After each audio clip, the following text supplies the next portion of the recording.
Good evening. I want to read some of my notes that I've made in regard to the teaching on the rapture and the second coming of the Mashiach. I'm convinced that Yahuwah's plan requires the church to disappear before Daniel's 70th week begins. Remember this, Yahuwah set aside 70 weeks or 490 years for Yasharel to accomplish 6 things. You'll find this in Daniel chapter 9 verse 24. At the end of the 69 weeks, or 483 years, Yahusha was crucified.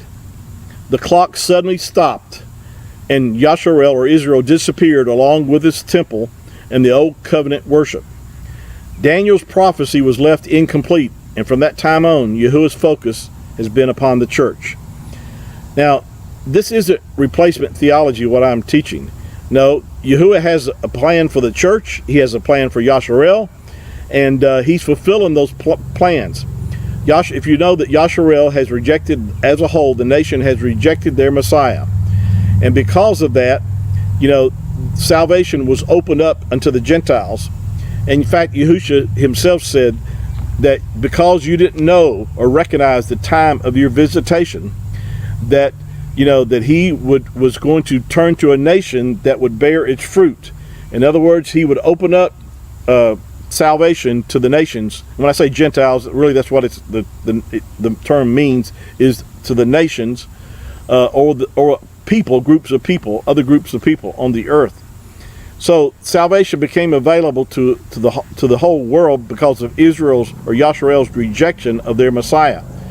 Now, down through the centuries, there's been Jews or Yahudim that have believed on the Messiah or the Mashiach, and of course, Yahuwah sees them as part of the church now. If they're born again, they are part of the church. Just like a Gentile is no longer a Gentile if he has been born of the Ruach HaKodesh, he's now part of the church or the bride of the Mashiach.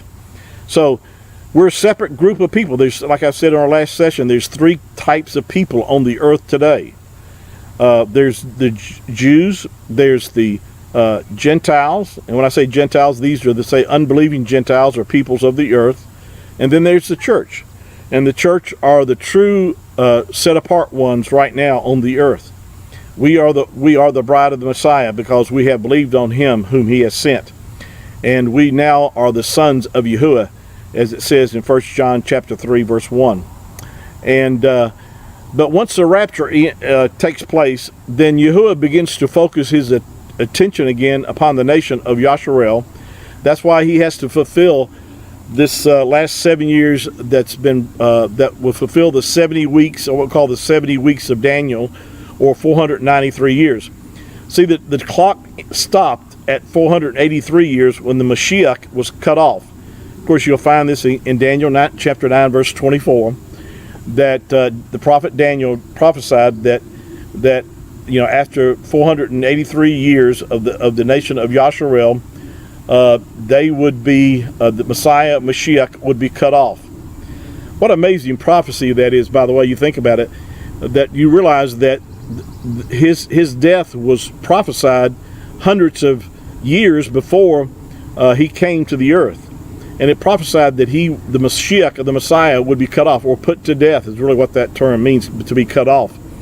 And of course, he appeared on the scene. Also, he fulfilled prophecy, and when he came into Jerusalem, and the people began to call out, and Hosanna, Husha'ana, which they were saying, save us now, what they were actually declaring, they recognized the Mashiach. Of course, the higher up hierarchy of the Jews did not recognize the Messiah, and they rejected him of his claim that he was the one that the Father had sent.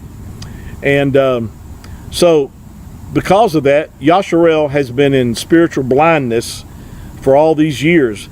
But Yahuwah is not through with them. He's made promises to them that he's going to fulfill. He has promised that, in fact, Paul wrote about this in Romans chapter 11, that once all the Gentiles have come in, then the nation of Yasharel shall be saved. Now he's talking about the remnant that's going to be left over, because there's not all the Jews or the Yahudim are going to survive the tribulation. and to be more accurate, it's 1/3 of them will be saved, and that's the remnant that Paul was making reference to, that the whole nation itself will finally recognize the Messiah. And but again, the church's purpose, we don't have a purpose on the earth during the time of Jacob's trouble. We already have been made righteous because of our faith and trust in the Messiah. And so there's no need for us to be here during this time of judgment. And believe me, it's a time of judgment. We'll pick this up on our next teaching, and thank you again for sharing this with others. And we'll pick this up on our next broadcast. Shalom.